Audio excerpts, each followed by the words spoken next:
Grand Rising, Grand Rising. I am so excited for this episode of Amplify with Amanda Sapp. On this show, where we share inspiring stories, life lessons, and motivation to help you live with purpose, power, and passion.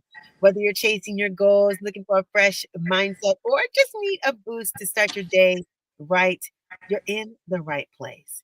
Today on Amplify with Amanda Sapp, we're speaking with a powerhouse in wellness, women's empowerment, and adolescent mental health.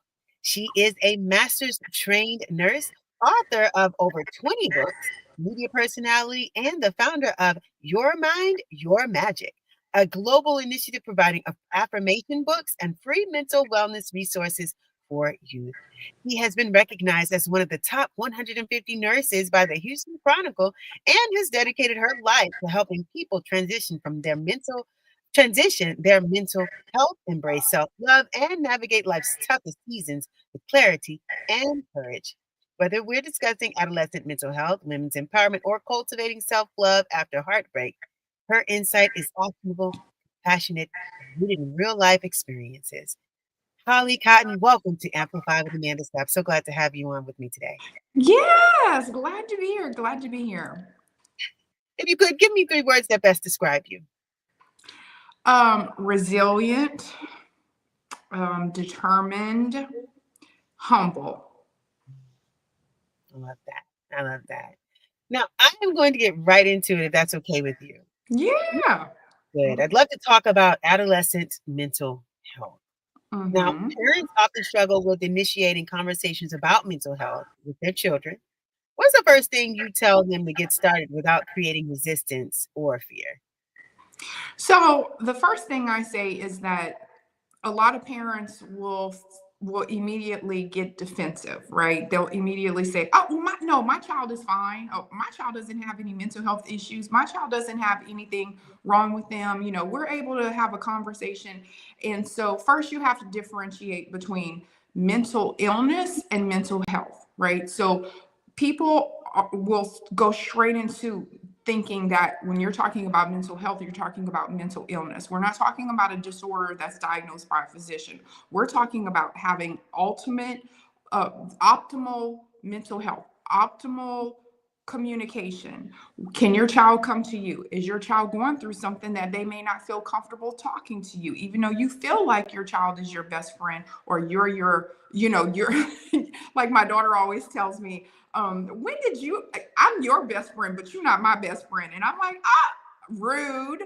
But it's like that because we think that they are comfortable talking to us. And so I think that it's important for parents to immediately look at that and not get defensive about it and say that I want my child to have optimal mental health. It's not saying that anything is wrong with them, not saying that they're depressed, not saying, but everyone should be striving for having a healthy mental health status. Where are we at? Or do you feel drained? Are you feeling pressures? Are you feeling stuff? That doesn't mean that you have an illness that you need medication for or you need therapy. It just means that maybe we could work on communicating a little bit better. So I think that's the first thing that parents need to look at whenever we're talking about adolescent mental health, because they're going through a lot. It's a lot with hormones, it's a lot with friends, it's a lot of cliques, it's a lot of trying to find who they are, who they want to be. There's a struggle and a loss that goes with that as well for a kid that they thought they were going to be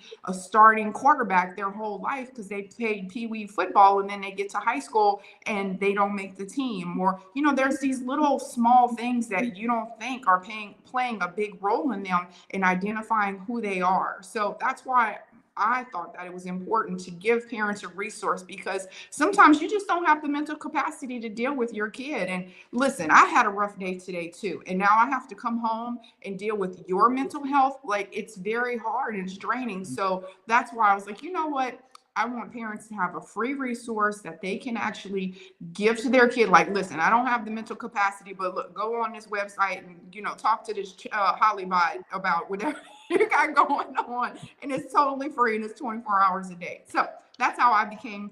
That's how my initiative started, and that's the first thing that I would definitely recommend to parents. Staying along the line of adolescence, I want to talk about social media and school pressures and how they're impacting kids more than ever. How parents how can parents identify the subtle signs that child is struggling before it becomes a crisis? So honestly, you may not even know. That's why suicide is on the rise. Whenever you're talking about kids that are 10 and 11 years old that are, taking their own lives, Mhm. it's like, wow, they're becoming victims of suicide at earlier and earlier ages, and so it's really hard because they're able to hide so many things. You have to balance that. I don't want to be intrusive and I want to give you your privacy, but also how do we have boundaries? How do we have accountability? So it's hard, everything. I was a school nurse at a high school for a while, and you know, I would have kids that would come in and they were already on Ativan because they couldn't take, which is an anti-anxiety medication that's like a narcotic. So they would already be taking Ativan. And I'm like, you're 12, 13, 14, 15. And I can also tell you how many times girls would come in, crying and having these panic attacks. Girls would, like, they were down in the bathroom trying to kill themselves just in high school, and they would come in there crying and they were, oh my God, so and so posted on Snapchat I had to do a presentation and I totally forgot it, and now they posted it and now everyone's laughing at me. And me, I'm like, okay.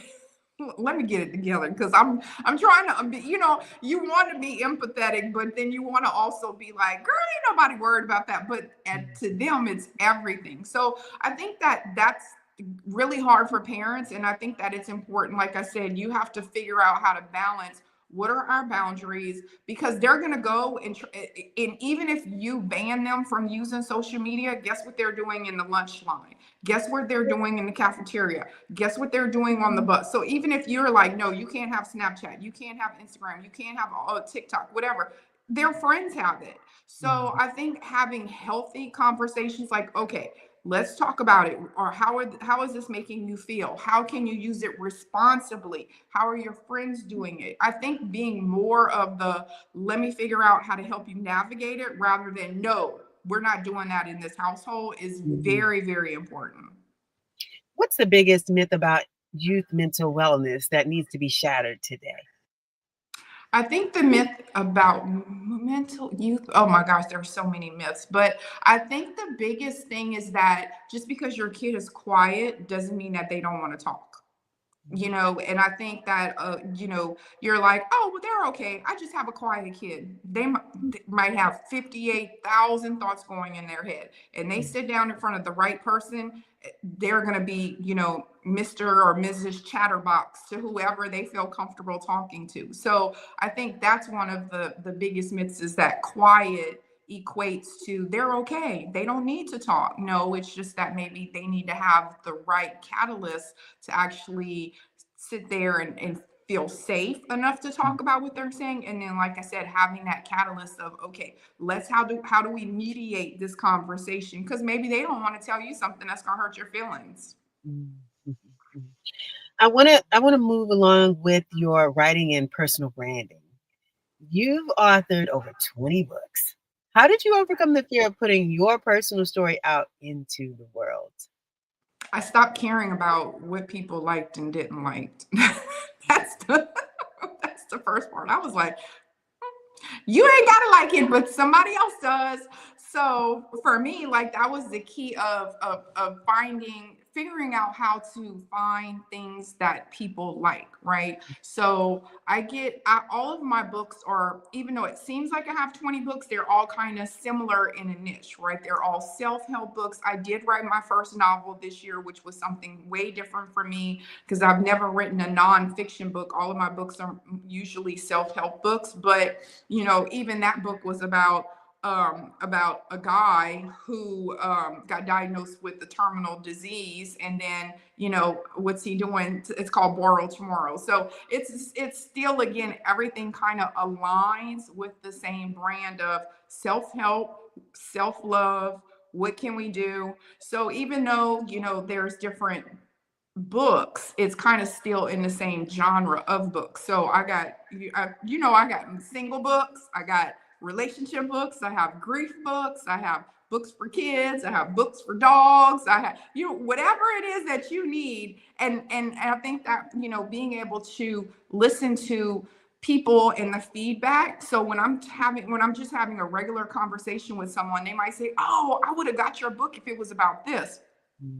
Mental note, so find your target audience and write to those people, because those are your customers. And then whenever you have your a book or whatever your product is, if it's a global product, your target audience and your target demographic is not the people that's in your circle.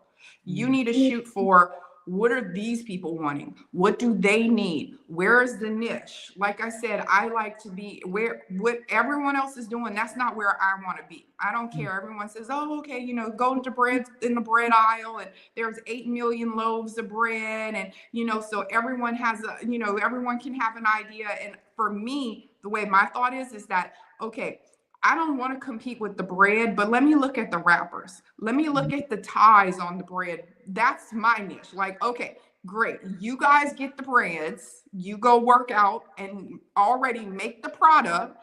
Do whatever it is. And I want to be the one that comes in and says, "Okay, now how can I partner with your bread company with this special tie that I made?" So like, that's how my books are. I'm like, okay, how can I partner with someone else? You already have a foundation. Let me introduce you to my books that help with your foundation. So I think it's just whenever you find it and you feel confident in it and it, and stop listening to other people telling you that it doesn't work or whatever, or why are you doing it?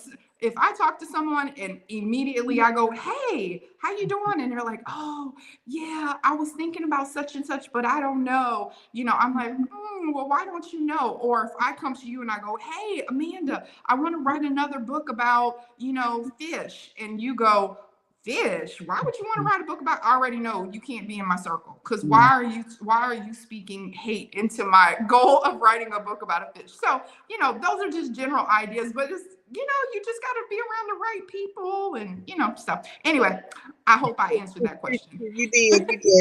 Now, you've already talked about strategy and your thinking process on how to find your niche market and really hone into that. How has your background as a nurse informed the way you write and the stories you choose to tell? Oh, it's easy, because my entire life I've been a mental health advocate and not even known it. I'm sitting next to dying patients. I'm sitting next to sick people who are, telling me about, "Oh gosh, the only regret I have is not being this, or my regret is this, or my regret." Like, I've been around death for so long as being a nurse for 20 something years. So it's like, I have a different outlook on life, because I want to focus on living. I want to focus on not being that person on my deathbed that is regretting something. So I've never had a fear of failing. If something doesn't work, I'm like, okay, well, guess that wasn't it. Like, I don't take it personally. Like, "Oh my God, I was so invested in this idea and it didn't work out." I'm like, okay, well, I guess that wasn't where I needed to be. So I think that, it's important to pivot. And I think that being in these, especially medical backgrounds, you don't even realize, but holding people's hands, that's all you're doing. Like, you are there. If you are advocating for your patient, like, I think that they need to have a chaplain come in, or just sitting at the bedside and listening to them. "Oh, I'm really nervous about this procedure," or "I just got diagnosed with cancer. Where do I go from here?" Like, that's all of that is mental health. Sitting there and listening, and you don't even realize it, but it was all under the same umbrella. So there's never been any transitional phase for me. It's just doing what I've always done well, and living where I'm supposed to be living in my purpose. Let's talk a little bit about women's empowerment and self love. You facilitate self love and healing after breakup. Why is loving yourself first so critical, and how do you coach women to truly embody it? Now, Amanda, you and I have talked about this before. But so I was in a marriage for 17 years, and I know, so I can always attest to people because they're like, well, that's why you'll never be a wife. That's why you'll never be, whatever. When I started talking up to the single people, and well, you'll never be a wife with that attitude, and you'll never, and I'm like, okay, first of all, who said that I want to be a wife? Who said so that's why I wrote Somebody's Wife or Not. That was my first book in like my single women empowerment phase, because I was like, you guys need to stop making women feel that the only thing that defines them is by being a wife. And I can tell you, a lot of people that I see, and you see too, Amanda, they are miserably married. So just because you've been with someone for 20 years, but you're cheating on your spouse, or you've been with someone for 30 years and you guys don't even sleep in the same room, or you're incapable of having a conversation, but you say, oh, well, we've been here for 25, 30 years now, so this is what it is. Who wants to live like that? So it's like, what are you fighting for? Is it worth fighting for? And if you don't have a person, I feel like my goal is to not make you feel bad. And so I say that there, of course, being in a relationship, obviously there wouldn't be 8 million podcasts and things about finding someone and being in a relationship. I never dismiss that. I never dismiss being alone. I never dismiss the loneliness, that, like, those are real feelings. Everyone wants a partner. I have friends too. I want to go out to travel somewhere. I want to do something. So no one's talking about companionship. It's about, if you don't have a companion and you don't have a partner and you aren't in a relationship, we have to stop making single as like some sort of disease that people have to fix. Stop making people feel bad about being single. Sometimes the happiest people are single. They got out of something. They're on their growth journey. They're learning to love themselves. They're learning what they like and don't like. They're figuring out. I see women all the time that were like, girl, I didn't even know that I liked such and such until I got out of this relationship. And now I like traveling. I like doing this. I like doing that. I didn't even know that I like these things, because when a woman is in love, a lot of times they conform. So if I like doing this kind of movie and you hate it, but I want to spend quality time with you, what do? Watch Godfather or whatever movie it is that you want me to watch. So whenever you're in this single time, don't look at it as something that needs to be fixed. Look at it as, well, let me develop myself. Let me become the best version of myself. So when I find a partner, or I get a companion, or I do find, get married or whatever, now I know what I like and don't like. I can communicate what I like and don't like. And then if you are also going through that journey, when we come together, we are the best, most compatible team possible, because we're both healing, we're both happy, and we both know what we like and don't like and are able to communicate that. So that's what I say. Stop saying that single is something that needs to be fixed. It doesn't need to be fixed. In your work empowering women, what's one limiting belief you see most often, and how can someone flip it today? One more time, because it was 2 parts. Okay, No what is worries, it no again? worries, no worries. What is one limiting belief you see most often? And how can someone flip it today as you're empowering women? What's one limited belief that you see women have? So I think one limiting belief that a lot of women, they feel like everything needs to be lined up perfectly before they can start. They feel like, and I'm very organized as well, but I don't care. I'll start with a little bit of chaos and then knock out the kinks as I'm going. I'm never going to delay a start. And a lot of times women get overwhelmed with support, people believing in them, trying to find the resources, not knowing how to do something, maybe don't feel like they're qualified, feel like if I put this product out, no one is going to support me. Every single successful person says the same thing: just start, just start.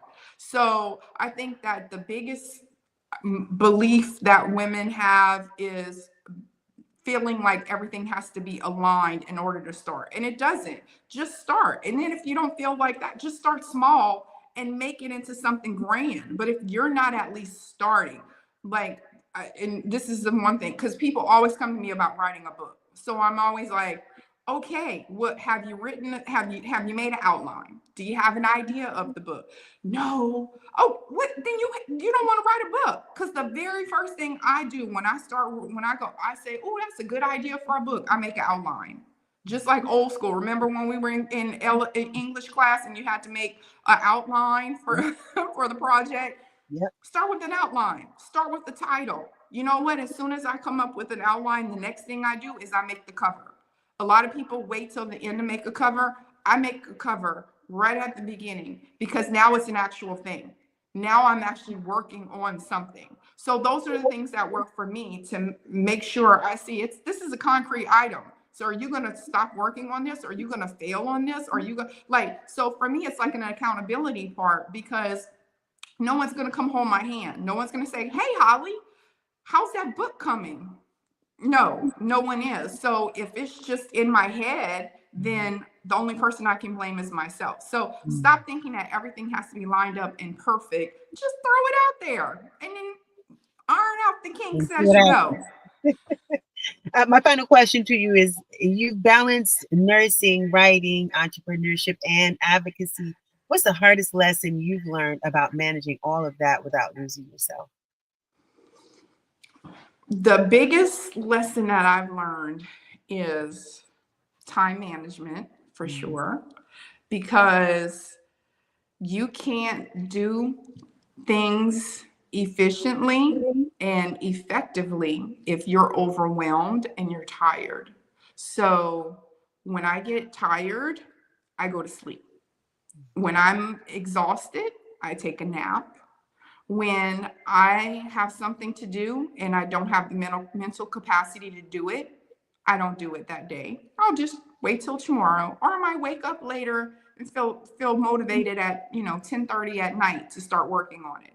So I think that figuring out how to there's no such thing as balance, because balance means that everything is aligned and synced. It's never going to be balanced, right? So get that out of your head, because it's always going to be like this: me, what I can do, what I need to do. Like, it's never this way, but you can teeter totter it. You can make things priorities on certain days. You can figure out your weekly schedule. I live off of my calendar. Most people do. I know I can look and say, okay, and I put everything on my calendar: gym time, calls, whatever I need to do. I put it on my calendar so that I know, okay, these are the things that it might not be at that time, but just to make some sort of list and help me stay organized. So I think that, realistic about certain things as well. Certain things I will try, because I'm such a go getter. I will try until the end to figure it out myself. And then once I get to that last three steps, I'm like, okay, this is above me now. How do I figure out who can help me with this? Where do I need to go for this? How do I get this done?